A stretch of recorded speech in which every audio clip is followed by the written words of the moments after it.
Evet, ben bir profesör, ben bir doçent, ben bir akademisyen, ben bir siyasetçi, ben bir aydın kartvizitine sahip biri değilim.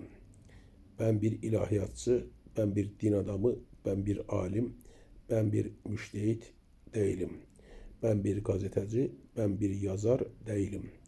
Ben sadece Allah'ın dediği gibi akletmeye, Allah'ın dediği gibi düşünmeye, Allah'ın verdiği düşünme ve muhakeme etme yeteneğini hakkıyla kullanmaya çalışan biriyim.